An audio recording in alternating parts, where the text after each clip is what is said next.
नमस्कार दोस्तों, exam live channel में आपका स्वागत है। मैं हूं यशी शर्मा और प्रतियोगी परीक्षाओं के लिए सामान्य हिंदी विषय की जानकारी के लिए मैं यहां आपके सामने उपस्थित हूं। तो आइए सबसे पहले हिंदी विषय का सबसे पहला टॉपिक पढ़ते हैं, वर्ण। तो ये वर्ण क्या है? वर्ण को जानने से पहले हमें एक चीज जान लेना आवश्यक है। वर्ण के बारे में हम थोड़ा बाद में पढ़ेंगे क्योंकि हमें भाषा की जानकारी होना जरूरी है। तो भाषा किसे कहते हैं? तो भाषा शब्द जो है भाष धातु से मिलकर बना है। संस्कृत की एक भाषा जो शब्द है, संस्कृत की एक धातु है भाष, जिसका मतलब होता है विचारों का आदान प्रदान करना। विचारों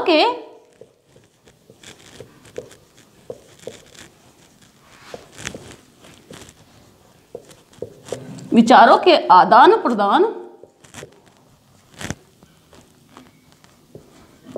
करने के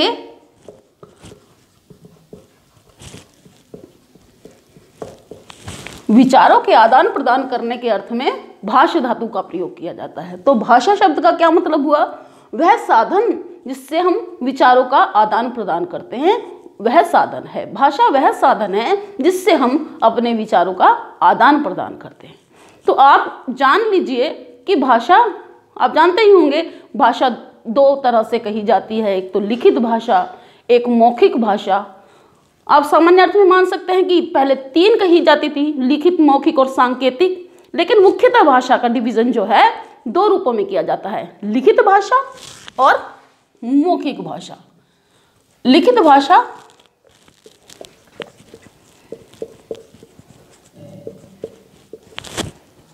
और दूसरा है मौखिक भाषा। तो ये लिखित भाषा और मौखिक भाषा क्या है? लिखित भाषा आप समझ रहे हैं, लिखकर जो दी जाए, और मौखिक भाषा जिससे हम बोलकर हम विचारों का आदान प्रदान करें, वो मौखिक भाषा है। तो ये जो लिखित भाषा है, इसको पहले हम जान ले, भाषा का हम आरोहण जान ले, भाषा का हम आरोही क्रम में जान लेते हैं कि भाषा किस प्रकार से है। सबसे पहले जो आविर्भाव हुआ वह ध्वनि का हुआ। उसके बाद यह है आरोही क्रम। ये आरोही क्रम में हम यदि जाने भाषा को, तो सबसे पहले ध्वनि, फिर वर्ण, फिर अक्षर, फिर शब्द,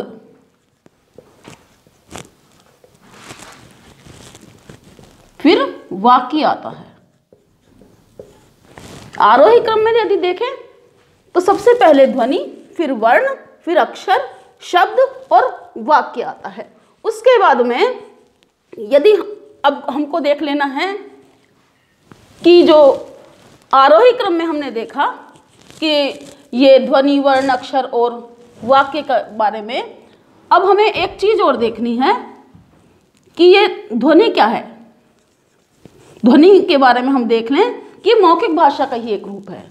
आप समाज में, आप संसार में देखते हैं, जितने भी पशु पक्षी, ये जो सब साउंड होती है, वो सब मौखिक भाषा के अंतर्गत आती है, वो ध्वनि है, इसीलिए वह मौखिक भाषा के अंतर्गत आती है। अब लिखित भाषा, लिखित भाषा यानी कि आप जो हम लिखते हैं अपने विचारों को आदान प्रदान करने के अर्थ में, वह लिखित भाषा है।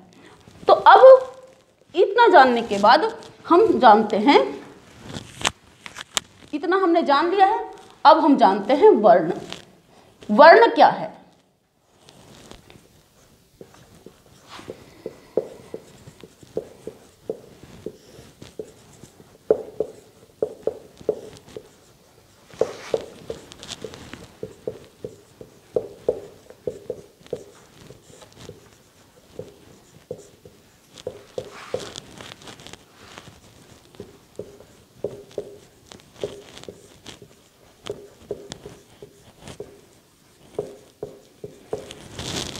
लिखित भाषा की सबसे छोटी इकाई को वर्ण कहते हैं।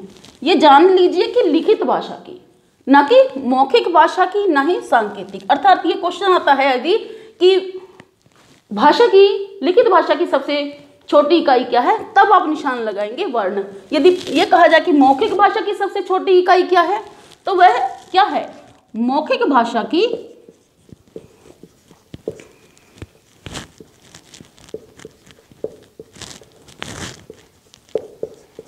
सबसे छोटी इकाई क्या है? ध्वनि है।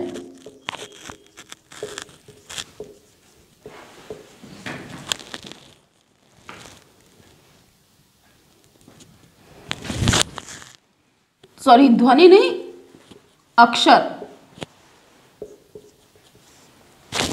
क्योंकि सांकेतिक भाषा के अर्थ में भी ये देखा जाता है, तो वह जो साउंड है किसी भी तरह से यदि देखा जाए, चाहे वो लिखित है, चाहे वो मौखिक है, आप ध्वनि मान सकते हैं, चाहे वो सांकेतिक है। लेकिन अगर ये देखें कि मौखिक भाषा की सबसे छोटी इकाई, तो वह अक्षर कही जाती है, ध्वनि नहीं कही जाएगी। अब यदि देखें कि सार्थकता की दृष्टि से,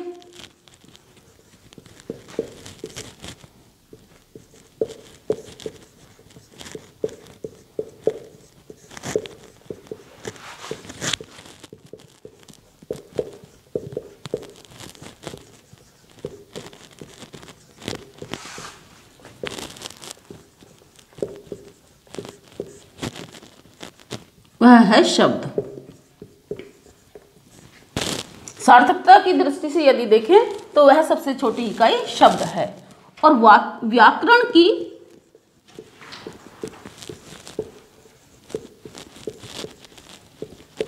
पूर्णता की दृष्टि से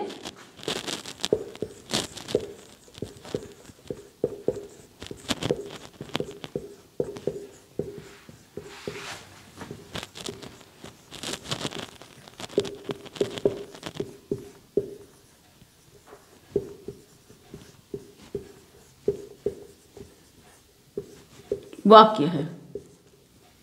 सबसे छोटी इकाई वाक्य है। अब आप देख लीजिए, यदि वह सार्थक नहीं होता, हम क लिख दें, ख लिख दें, तो ये सार्थक नहीं है। यदि यह, तो ये शब्द नहीं है।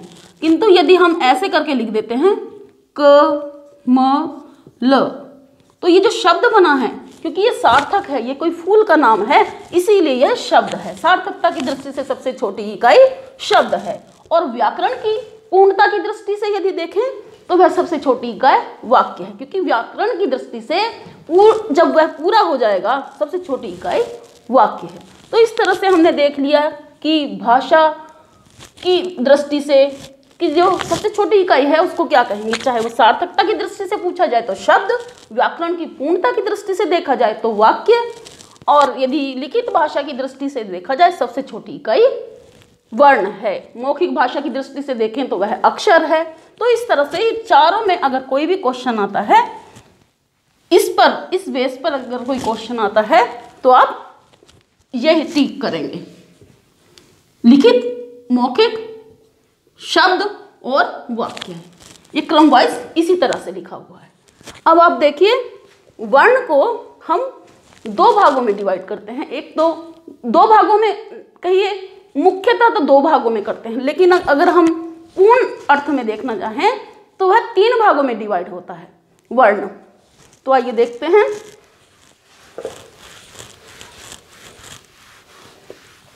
जैसा कि हमने जान ही लिया है कि वर्ण लिखित भाषा की सबसे छोटी इकाई है, तो वर्ण जो शब्द है उसको हम तीन रूप में विभाजित कर सकते हैं। एक तो स्वर, दूसरा अयोगवाह, और तीसरा है व्यंजन। स्वर का क्या मतलब होता है? स्वर का मतलब होता है स्वर जो अपने ही द्वारा प्रोनाउंस हो, जिन्हें प्रोनाउंस करने के लिए, जिन्हें उच्चारित होने के लिए अन्य किसी वर्ण की आवश्यकता ना हो, उसे कहते हैं स्वर। स्वर जैसे कि आप नाम से ही जान रहे होंगे, स्वर जो स्वयं उच्चारित हो।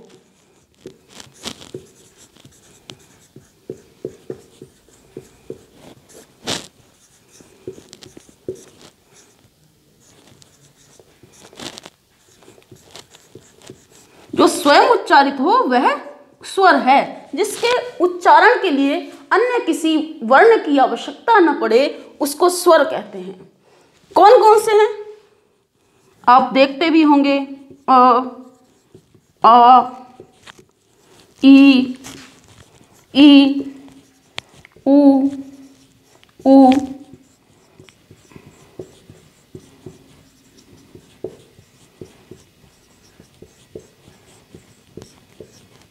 ये जो स्वर हैं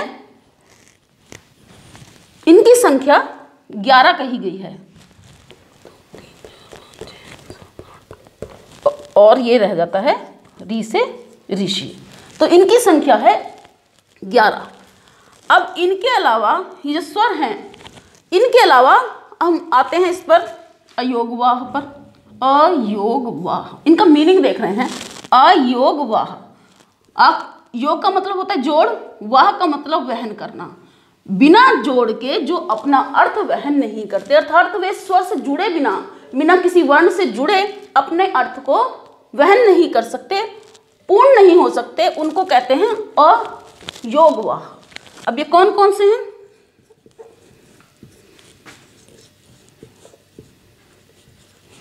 आपने देखा भी होगा अंग और अ, ये स्वरों में सबसे बाद में रखे जाते हैं।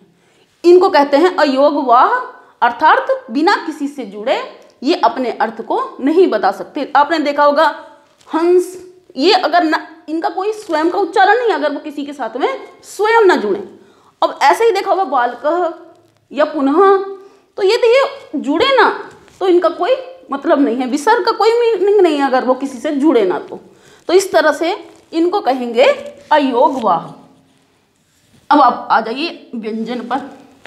व्यंजन जो है वी और अंजन शब्द से मिलकर बना है। उसका मतलब होता है जिस प्रकार से एक स्त्री अपने पूर्णता, अपने सौंदर्य की पूर्णता जो है बिना सौंदर्य प्रसाधनों के नहीं जानती, वी अंजन, अंजन काजल को कहते हैं। जिस प्रकार से एक औरत काजल इत्यादि सौंदर्य प्रसाधनों के बिना अपनी सार्थकता को नहीं मानती है, पूर्णता को नहीं मानती है, उसी प्रकार से ये व्यंजन है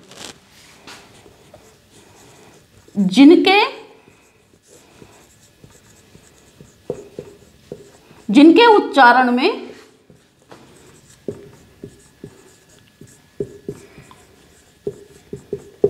अन्य किसी स्वर आदि की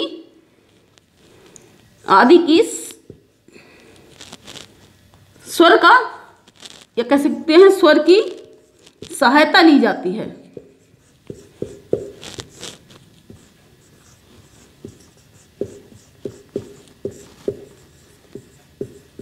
उन्हें क्या कहते हैं? उन्हें व्यंजन कहते हैं। जैसे कि अब हमने बोला क, इसमें अ है क्योंकि ये किससे मिलकर बना है? इससे मिलकर बना है क। आपने देखा होगा क में इसमें यदि हम ई मिला देते हैं तो इसकी पूर्णता कब हो जाएगी? यदि हम ऐसे करके लिखें तो इस तरह से ये कब पूर्ण होते हैं? जब इनमें किसी स्वर को मिला दिया जाए, इनके उच्चारण में अन्य किसी स्वर की आवश्यकता होती है, उनको सहायता ली जाती है, तभी वे व्यंजन पूरे होते हैं। तो सबसे पहले हम जो है स्वर पर आएंगे।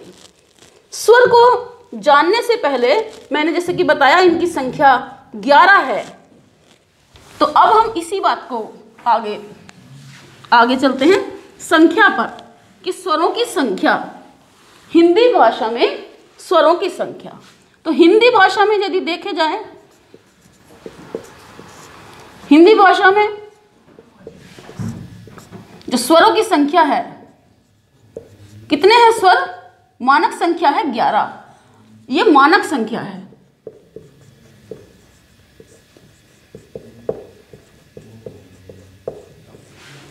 और संस्कृत में देखिए, पहले संस्कृत में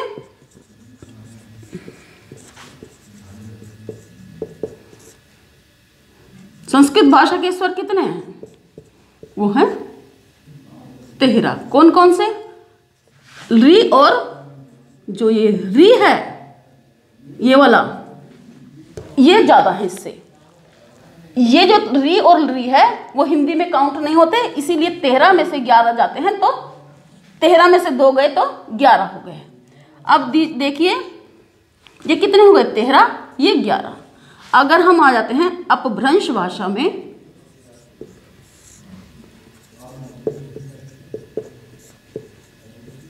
अपभ्रंश भाषा में स्वर कितने हैं? तो वह है 8। 8 हैं।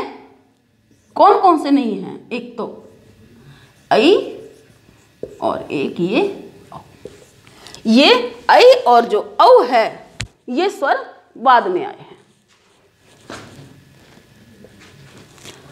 अब देख लीजिए प्राकृत। ये जो प्राकृत भाषा है, ये प्राकृत भाषा में स्वरों की संख्या, प्राकृत भाषा में जो स्वर हैं, अब ये कह रहे होंगे कि अब ब्रज भाषा में मैंने 8 लिखा है, 8 और 2 10, तो एक जो ऋषि है वो ऋ से ऋषि वो काउंट नहीं होता है। अब इस तरह से इसमें है 10, इसमें भी ऋषि को वो नहीं दिया गया है। 8 और 2 10 और एक जो गिना नहीं गया वो है 11। तो इस तरह से इन भाषाओं में मानक संख्या इतनी है। हिंदी भाषा में 10, हिंदी भाषा में 11, संस्कृत में 13, अपभ्रंश में 8 और प्राकृत भाषा में 10 संख्या गिनी गई है। अब आप आ जाइए, क्योंकि हम वर्ण पढ़ चुके हैं, स्वरों पर चल रहे हैं, तो स्वर संख्या हमने जान ली है। स्वर की संख्या कितनी है, मानक संख्या कितनी है, कौन सी भाषा में कितनी मानक संख्या है। अब हम आ जाते हैं सबसे पहले स्वर। तो ये जो स्वर हैं, हमने जान लिया है कि स्वर जो है अपने द्वारा ही उच्चारित होता है। स्वर जो है, स्वर को हम 3 दृष्टि से वर्गीकृत कर सकते हैं। सबसे पहले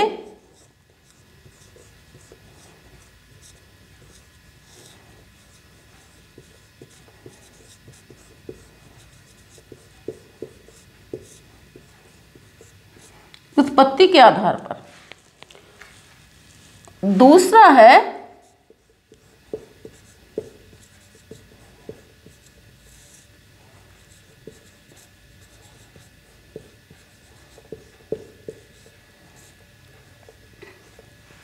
मात्राओं के आधार पर, मात्राओं के या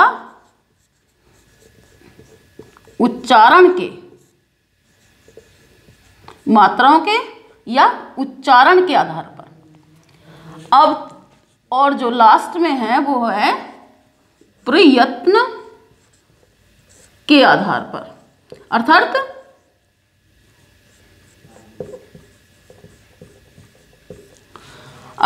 हम किसी वर्ण को बोलते हैं, किसी स्वर को बोलते हैं, तो हमें उसके लिए हमें कितना प्रयत्न लगाना पड़ता है। तो जैसे कि हम बोल रहे हैं, एक तो हम बाहर से दिखाई देते हैं हम कितना प्रयत्न कर रहे हैं किसी शब्द को बोलने के लिए, और एक हमें अंदर से प्रयत्न लगाना पड़ता है। जैसे कि तो हमारा अंदर से प्रयत्न लगा है, उसको प्रयत्न के अंतर्गत गिनते हैं। तो सबसे पहले आ जाते हैं हम उत्पत्ति के आधार पर। उत्पत्ति के आधार पर जो स्वरों का वर्गीकरण किया गया है, 2 प्रकार से गिने गए हैं स्वर। एक तो मूल स्वर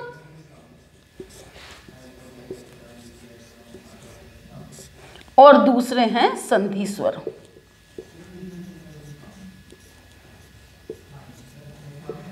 मूल स्वर और संधि स्वर। ये मूल स्वर को आदि स्वर भी कहा जाता है और लघु स्वर भी कहा जाता है, और एक और नाम है इनको ह्रस्व स्वर भी कहा जाता है। ये हैं मूल स्वर के अंतर्गत आते हैं। यही उनके ये चारों जो है मूल स्वर के नाम है। चाहे तो वह मूल स्वर कह दिया जाए, चाहे आदि स्वर कह दिया जाए, या फिर लघु स्वर कह दिया जाए, या फिर ह्रस्व स्वर कह दिया जाए, तात्पर्य एक ही है। जैसे कि आप नाम से ही जान रहे होंगे, मूल अर्थात जड़, मूल जड़ को कहते हैं। तो वे स्वर जिनकी उत्पत्ति का हमें पता नहीं है वे कब से हैं, उनको मूल स्वर कहा जाता है। वे कौन कौन से हैं?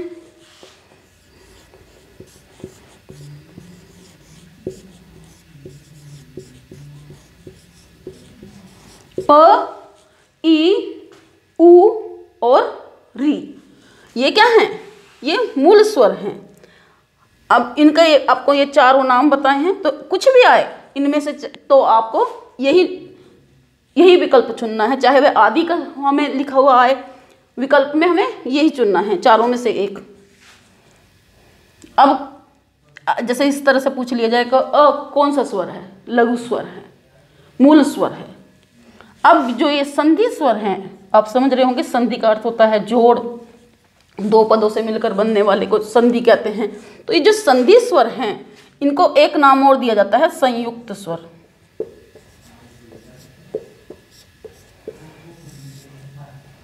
जो ये संयुक्त स्वर है इसका भी मतलब मिला हुआ। तो संधि स्वर जो है ये दो अर्थों में कह सकते हो, ये दो रूपों में मिलता है हमें। तो यहां पर आ जाते हैं हम सबसे पहले संधि स्वर ही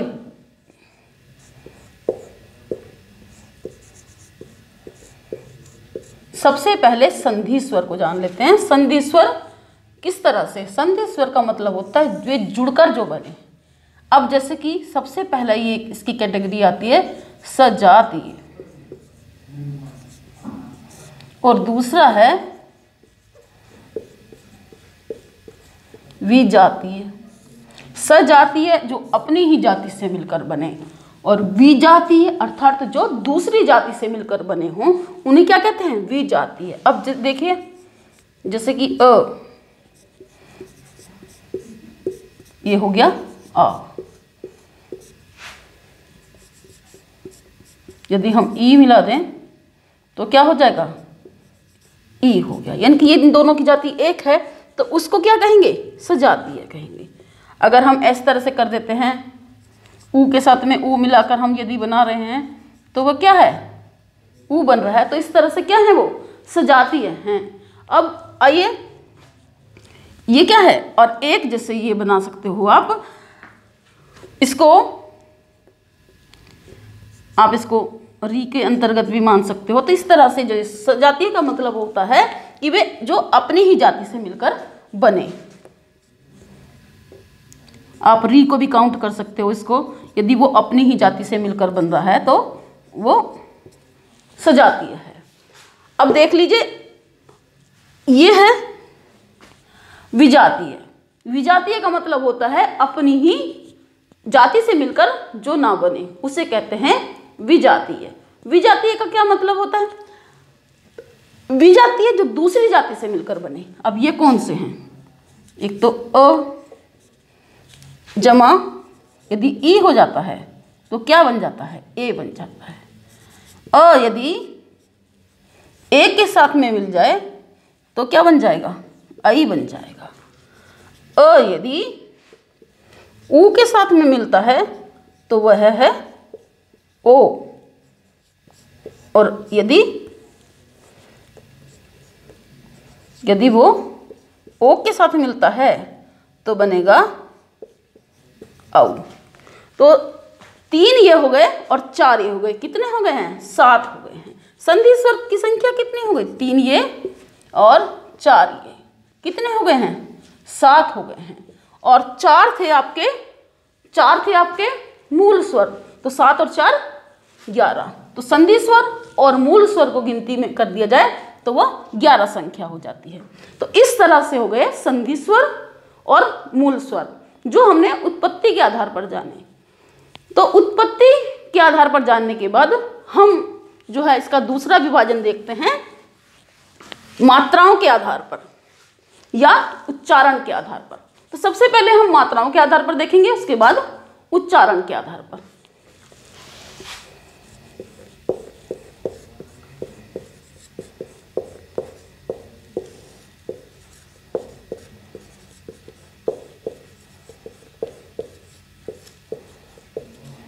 तो ये जो मात्राओं के आधार पर है, इसको मात्राओं के आधार पर हम काउंट कर रहे हैं तो ये 3 भागों में विभाजित है। कौन कौन सी होती है मात्राएं, एक तो होती है लघु मात्रा, उन स्वरों को कहते हैं लघु मात्रिक स्वर। उन स्वरों को लघु मात्रिक कहा जाता है। और एक नाम और है ह्रस्व मात्रिक।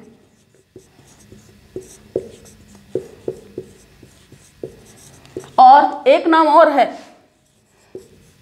आदि मात्रिक, और एक नाम और है मूल मात्रिक। किसी भी तरह से लिखें, तात्पर्य एक ही है। दूसरे नंबर पर आते हैं दीर्घ स्वर या दीर्घ मात्रिक।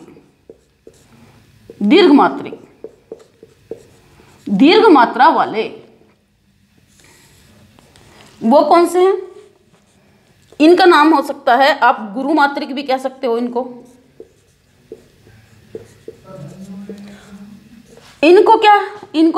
इनका भी नाम देखिए, प्लुत मात्रिक, इनको विशाल स्वर भी कहा जाता है। और एक नाम और है, इनको पवित्र स्वर भी कहा जाता है।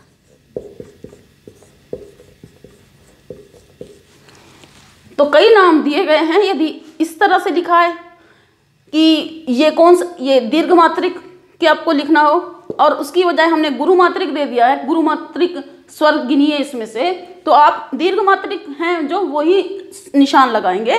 और प्लुत मात्रिक की बजाय यदि विशाल स्वर दे दिया जाए या पवित्र स्वर, दोनों तीनों का मतलब एक ही है। तो इनकी संख्या कितनी है, हम उसको किस तरह से लिखते हैं मात्राओं को, ह्रस्व मात्रिक की या लघु मात्रिक की हम संख्या कितनी है, दीर्घ मात्रिक की संख्या कितनी है, और प्लुत मात्रिक की संख्या को हम किस तरह से लिखते हैं। तो आइए, जो लघु मात्रिक हैं उनकी संख्या है 1, इसीलिए लघु मात्रिक को एक मात्रा वाला स्वर कहा जाता है। दूसरे हैं दीर्घ मात्रिक। दीर्घ का मतलब होता है बड़ा, बड़ा इससे बढ़ा, तो उसकी संख्या का इस तरह से दी जाती है।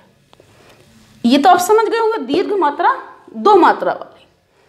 अब तीसरे हैं प्लुत मात्रिक। जो प्लुत का जो आप समझिए, इसको यदि एक बार लिखा जाए तो ये दीर्घ मात्रा वाला है, लेकिन अगर इसको इस तरह से लिख दिया जाए तो वह प्लुत मात्रिक है। अगर हम किसी को प्रोनाउंस करते हैं, हम किसी को बुलाते हैं, तो हम कहते हैं ना आ, एक बार आ नहीं करते। यदि हम कहें आ तो वह एक बार है, वो बड़ा आ हो गया, उसको वो दीर्घ मात्रिक है। लेकिन यदि हम कहें आ, बहुत बार बुलाएं, बहुत बार प्रोनाउंस हो आ का, लंबा खींचे वो, तो उसको हम प्लुत स्वर कहेंगे। एक बात और, आपने देखा होगा जो ओम शब्द होता है, इसको इस तरह से भी लिखते हैं कई लोग, इस तरह से, इस तरह से। आपने देखा जो ओम शब्द है इसको ऐसे भी लिखते हैं कुछ लोग, और कुछ लोग इसको ऐसे लिखते हैं। ये ओम को इसलिए ऐसे बोला जाता है कि जब हम ओम को बोलते हैं तो बीच में बहुत ऊंची आवाज करा जाता है ओम, तो उसमें जो है दीर्घ मात्रिक ना होके प्लुत मात्रिक होता है। तो आइए, बस आज तक के लिए इतना ही। और कल जो है हम उच्चारण की दृष्टि से, जैसे मैंने बताया था मात्राओं या उच्चारण के आधार पर, तो हम जो है अब मात्राओं के आधार पर देखा है, कल जो है उच्चारण के आधार पर बाकी बचा हुआ जो चैप्टर है वो हम कल पूरा करेंगे। आज तक के लिए इतना ही। हमारे चैनल को सब्सक्राइब करिए, इस चैनल पर बने रहिए, और आपको ये वीडियो कैसी लगी हमें ज़रूर बताइए।